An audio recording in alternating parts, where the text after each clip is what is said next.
Pre మార్కెట్కి సంబంధించిన ప్రధాన అంశాలు చర్చించుకుందాం. ముందుగా మిత్రులందరికీ స్వాగతం. ఈరోజు ఆగస్టు 28వ తారీఖు. ముందుగా ఏడిఆర్ సెంటిమెంట్ ఎలా ఉందనేది ఒకసారి చూద్దాం. దీంట్లో ముఖ్యంగా HDFC bank and doctor Reddy's రెండు కూడా ప్రెజర్లో క్లోజ్ అయినాయి. మనకి తెలుసు హెచ్డిఎఫ్సి బ్యాంక్లో ఎఫ్ఐఎస్ కానీ ఈ యొక్క డొమెస్టిక్ ఇన్స్టిట్యూషన్ వాళ్ళ యొక్క స్టేక్ అనేది తగ్గించుకునే పనిలో అయితే ఉన్నారు. Okay, as per the RBI norms అనమాట. ఎందుకంటే హెచ్డిఎఫ్సి బ్యాంక్ అండ్ హెచ్డిఎఫ్సి రెండు కూడా మెర్జ్ అయినాయి. ఒక కంపెనీలో 20% మించి ఈ యొక్క ఇన్వెస్ట్మెంట్ అనేది జరగకూడదు, మ్యూచువల్ ఫండ్స్ కానీ వీళ్ళందరూ. సో రెండు యాడ్ అయినప్పుడు ఏంటంటే దీంట్లో 20% పైన ఇన్వెస్ట్మెంట్ అనేది ఉంటుంది కాబట్టి వీళ్ళు తగ్గించుకునే పనిలో ఉన్నారు. అందుకని హెచ్డిఎఫ్సి బ్యాంకులో సెల్లింగ్ ప్రెషర్ అనేది కనిపిస్తూ ఉంది. ఇక విప్రో, ఇన్ఫోసిస్ అయితే మనకైతే పాజిటివ్గా క్లోజ్ అయినాయి. ఐసిఐసిఐ బ్యాంక్ అయితే కొద్దిగా పాజిటివ్గా ఉంది. ఓవరాల్ సెంటిమెంట్ అనేది మనం చూసుకున్నట్లయితే కొద్దిగా బుల్లిష్ సెంటిమెంట్ అనేది కనిపిస్తూ ఉంది. అదేవిధంగా ఇండియన్ ఇండిసెస్ ఎలా క్లోజ్ అయినాయి అనేది చూసుకున్నట్లయితే ఏ ఒక్క ఇండిసెస్ కూడా పాజిటివ్గా అయితే క్లోజ్ అవ్వలేదు. ముఖ్యంగా పిఎస్యు, రియాలిటీ, మెటల్, ఫార్మాలో హెవీగా అండ్ ఆఫ్ కోర్స్ ఎఫ్ఎంసీజీలో కూడా మోర్ దాన్ 1% అనేది సెల్లింగ్ జరిగినట్టు తెలుస్తుంది. కొద్దిగా బెటర్గా ఉంది Nifty. Media, service sector, financial సర్వీసెస్లో నేనైతే మీడియా అండ్ సర్వీస్ సెక్టార్లో కొద్దిగా ఏదన్నా స్టాక్స్ ఉంటే కూడా వాటిలో అనేది మనం ఫోకస్ అనేది చేసుకోవచ్చు. ఓవరాల్ సెంటిమెంట్ అయితే మనం చూసుకున్నట్లయితే హెవీగా సెల్లింగ్ అయితే జరిగినట్టు ఇండిసెస్ ద్వారా తెలుస్తూ ఉంది. గ్లోబల్ సెంటిమెంట్ ఎలా ఉందనేది ఒకసారి చూస్తే ముఖ్యంగా మనకి ఈ యొక్క గిఫ్ట్ నిఫ్టీ ప్రస్తుతం అయితే నెగిటివ్గా ఉంది. సో ఇది ఇక్కడ అప్డేట్ అవ్వట్లేదు, అది చూద్దాం మనం. దాని తర్వాత Hong Kong, China, South Korea and of course France, London ఇవన్నీ కూడా పాజిటివ్గా ఉన్నాయి. దాని తర్వాత ఏషియా మార్కెట్ మనకి జపాన్, అది కూడా పాజిటివ్గా అయితే ప్రస్తుతం ట్రేడ్ అవుతుంది. ఇక ముఖ్యంగా మనకి డౌ జోన్స్ ఇండస్ట్రియల్ యావరేజ్ అనేది చూసుకున్నట్లయితే పాజిటివ్గా ఉంది. ఓవరాల్ సెంటిమెంట్ అయితే గ్లోబల్ కీస్ నుంచి కూడా కొద్దిగా పాజిటివ్గా సపోర్ట్ చేస్తున్నట్టు తెలుస్తూ ఉంది. ఇక ఎకనామిక్ క్యాలెండర్ అనేది మనం చూసుకున్నట్లయితే నిన్నటి రోజున ఎటువంటి ఈవెంట్స్ అనేది లేదు. అండ్ టుడేస్ మనం చూసుకున్నట్లయితే ఇక్కడ కూడా అంత ఇంపార్టెంట్ మనకి ఈవెంట్స్ అయితే ఏం కనిపించట్లేదు ఫ్రెండ్స్. సో మార్కెట్ ప్రస్తుతం గ్లోబల్గా ఎటువంటి ఈవెంట్స్ లేవు కాబట్టి సైడ్ వేస్లో అయితే ఉండొచ్చు, అంటే వాలటిలిటీ తక్కువ ఉండొచ్చు. That is what I'm expecting. ఇక టాప్ గెయినర్స్, లూజర్స్లో మనకి నిఫ్టీ 50 నుంచి Bajaj Finserv, Bajaj finance, Asian paints, ONGC అనేది కనిపిస్తుంది. టాప్ లూజర్స్లో LNT, doctor Reddy's, Adani ports అనేది కనిపిస్తుంది. బిగ్గర్ పిక్చర్ అనేది మనం చూసుకున్నట్లయితే ఎక్కువగా స్టాక్స్ అనేది సెల్లింగ్ సైడే ఉన్నట్టు క్లియర్గా ఈ యొక్క హీట్ మ్యాప్ అనేది చెప్తూ ఉంది. అదేవిధంగా బిల్డప్ ఏ విధంగా జరిగింది ఫ్యూచర్స్లో అనేది మనం చూసుకున్నట్లయితే ఎక్కువ మంది ఏంటంటే లాంగ్ అన్వైండింగ్, ఏదైతే ఈ యొక్క ఆరెంజ్ కలర్ ఉందో అది లాంగ్ అన్వైండింగ్ అనేది జరిగినట్టు తెలుస్తుంది. షార్ట్ బిల్డప్ ఈ రెండు కూడా యాడ్ చేసుకుంటే మనకి ఏంటంటే దగ్గర 14% సెల్లింగ్ సైడ్ ఉన్నట్టు తెలుస్తుంది.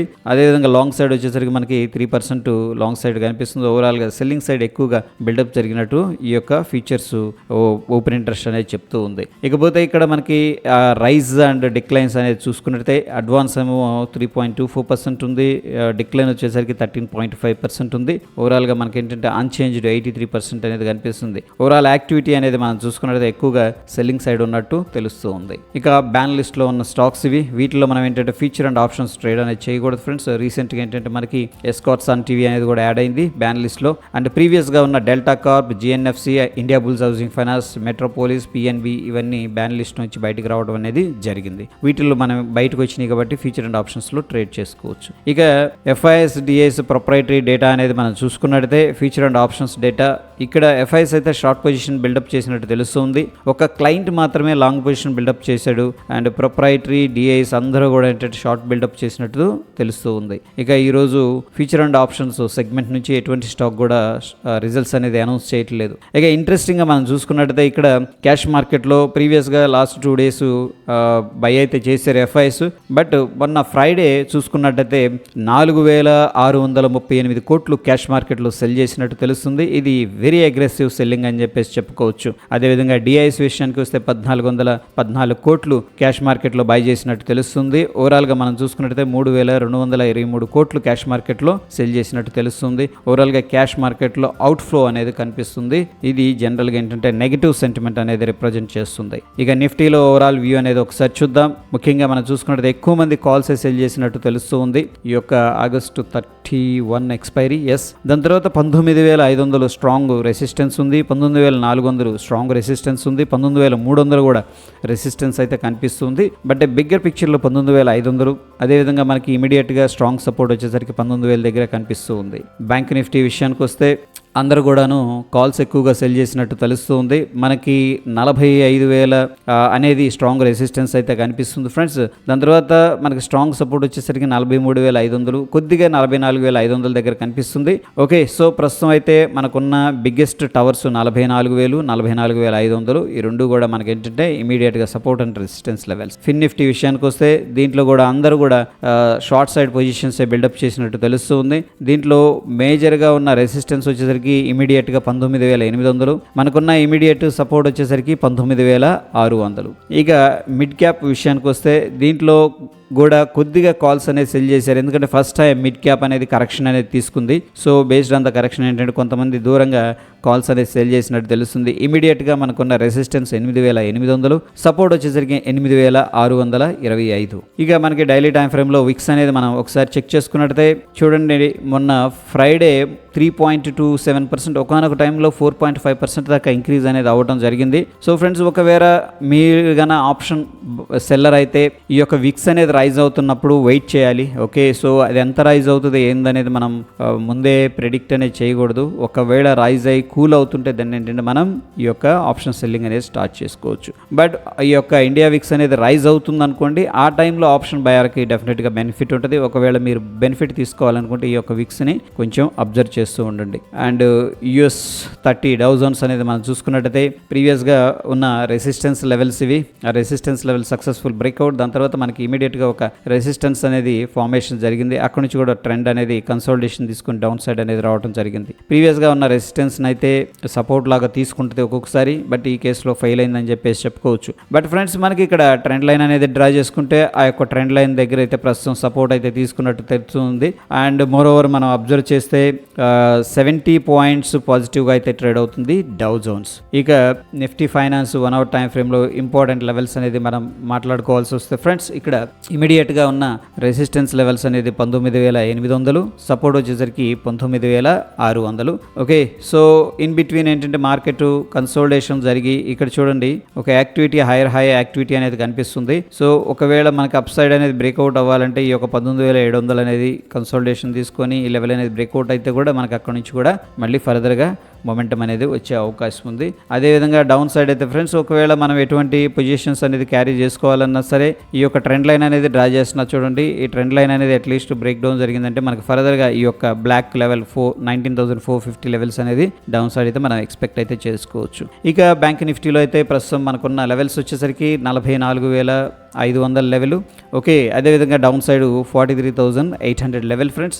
సేమ్ ఏంటంటే మనకి ఇక్కడ మార్కెట్లో కన్సోలిడేషన్ తీసుకొని ఈ యొక్క లెవెల్ అనేది బ్రేక్అవుట్ జరిగిందంటే కన్సాలిడేషన్ తీసుకొని ఫర్దర్గా అప్ సైడ్ అనేది మనం ఎక్స్పెక్ట్ చేసుకోవచ్చు.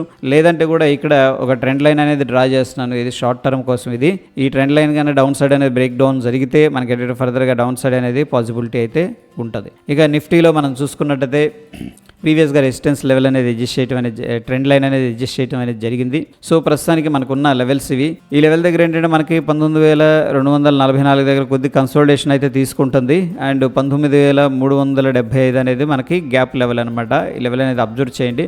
మార్కెట్లో కొద్దిగా స్టేబుల్ అయితే ఎందుకంటే గిఫ్ట్ నిఫ్టీ అనేది ప్రస్తుతం ఏంటంటే పాజిటివ్గా అయితే ట్రేడ్ అవుతుంది కాబట్టి మనం ఒక కన్సోలిడేషన్ జరిగిన తర్వాత డబ్ల్యూ ప్యాటర్న్ కానీ డబుల్ బాటమ్ ప్యాటర్న్స్ కానీ ఇటువంటి ప్యాటర్న్స్ అనేది ఫార్మేషన్ జరిగితే మనం ఆ యొక్క దిశగా లాంగ్ సైడ్ అనేది ప్లాన్ అయితే చేసుకోవచ్చు. ప్రస్తుతం మనకున్న ఇంపార్టెంట్ లెవెల్స్ ఫ్రెండ్స్, ఈ లెవెల్స్ దగ్గర ఏంటంటే యాక్టివిటీ అనేది అబ్జర్వ్ చేయండి. ఇక నిఫ్టీ మిడ్ క్యాప్లో మనకున్న మేజర్ సపోర్ట్ లెవెల్ వచ్చేసరికి 8,625, అదేవిధంగా 8,800 అనేది మనకున్న రెసిస్టెన్స్ లెవెల్స్. సో ప్రస్తుతానికి మిడ్ క్యాప్ అనేది కొద్దిగా వోలటైల్గా ఉండే అవకాశం ఉంది, ఎందుకంటే ఫస్ట్ టైం అనేది కరెక్షన్ అనేది తీసుకుంటుంది కాబట్టి ఒక్కొక్కసారి ఏంటంటే స్ట్రాంగ్ పెద్ద పెద్ద మూవ్స్ అనేది పైకి కిందకి వచ్చే స్కోప్ ఉంది. ఇక గిఫ్ట్ నిఫ్టీ విషయానికి వస్తే డైలీ టైం ఫ్రేమ్ మనం అబ్జర్వ్ చేసుకున్నట్టయితే సో చూడండి ప్రీవియస్గా గ్యాప్ డౌన్ అయింది, వెరీ గుడ్ క్యాండిల్ అనమాట. ఇక్కడ ఇది గ్యాప్ డౌన్ అంటాం. దాని తర్వాత మళ్ళీ ఇమీడియట్గా ఏంటంటే గ్యాప్ అప్ అయింది. అండ్ ప్రస్తుతం అయితే మనకి 60 పాయింట్లు అనేది పాజిటివ్గా అయితే ట్రేడ్ అవుతుంది. సో ఒకవేళ ఈ రోజు కానీ ఈ యొక్క రేంజ్లో క్లోజ్ అయిందంటే ఏది ఈ రేంజ్లో దీన్ని మనం ఏమంటామంటే ఇన్సైడ్ క్యాండిల్ అంటాం. మేబీ సైడ్ వేస్ అనేది మనం ఎక్స్పెక్ట్ చేసుకోవచ్చు. సో స్లోగా లోవర్ టైం ఫ్రేమ్స్కి స్విచ్ చేసుకుని like 1 hour time frame and 15 minutes time frame దాంట్లో కానీ మంచి ప్యాటర్న్స్ అనేది ఫార్మేషన్ జరిగితే దాని ఏంటంటే మనం అనేది మళ్ళీ ట్రేడ్స్ అనేది ఆ యొక్క బ్రేక్అవుట్స్ దగ్గర పార్టిసిపేట్ అయితే చేసుకోవచ్చు. ప్రస్తుతం గ్యాప్ అప్ అనేది జరిగింది అండ్ ప్రీవియస్ క్యాండిల్ యొక్క హై అండ్ లో మధ్యలో అనేది ట్రేడ్ అవుతుంది. ఒక రకంగా ఏంటంటే వాలటాలిటీ కాంట్రాక్షన్ జరుగుతున్నట్టు తెలుస్తూ ఉంది. ఓకే, సో అది ప్రస్తుతానికి. అయితే గిఫ్ట్ నిఫ్టీ ప్రస్తుతం ఎక్కడుంది? 19,285 దగ్గర ట్రేడ్ అవుతుంది ఫ్రెండ్స్. అదేవిధంగా మన నిఫ్టీ అనేది చూసుకున్నట్టయితే 19,265 దగ్గర ఉంది. సో ఒక రకంగా ఏంటంటే ఫ్లాట్ టు పాజిటివ్. ఓకే, అంత అగ్రెసివ్ పాజిటివ్గా అయితే ఎక్స్పెక్ట్ అయితే చేయట్లేదు, కానీ ఫ్లాట్ టు పాజిటివ్ అయితే గ్యాప్ అప్ అనేది మనం ఎక్స్పెక్ట్ అయితే చేసుకోవచ్చు. సో గ్యాప్ అప్ స్టేబుల్ అవటం కూడా వెరీ ఇంపార్టెంట్, దాన్ని కూడా గమనించండి ప్రైస్ యాక్షన్ ప్రకారం. ఇక ఓవరాల్గా మనం based on the indicator and oscillator ఎలా ఉంది అనేది చూసుకున్నట్లయితే నిఫ్టీ బ్యాంక్ డైలీలో సెల్ అనేది సజెస్ట్ చేస్తూ ఉంది. అదేవిధంగా నిఫ్టీ 50 అనేది స్ట్రాంగ్ సెల్ అనేది సజెస్ట్ చేస్తూ ఉంది ఫ్రెండ్స్. ఓకే, ఇవి ప్రస్తుతం ఉన్న important levels and updates. Okay, వీక్స్ను దృష్టిలో పెట్టుకొని ట్రేడ్ అనేది ప్లాన్ చేసుకోండి. అండ్ ఎనీ క్రిటికల్ అప్డేట్స్ ఉంటే కూడా మన టెలిగ్రామ్లో అయితే అప్డేట్ చేస్తాను. హోప్ వీడియో హెల్ప్ చేసిందని చెప్పేసి అనుకుంటున్నాను. వీడియో నచ్చితే లైక్ చేయండి, షేర్ చేయండి. మరొక ఎపిసోడ్లో మళ్ళీ కలుసుకుందాం ఫ్రెండ్స్. Stay tune. ధన్యవాదాలు.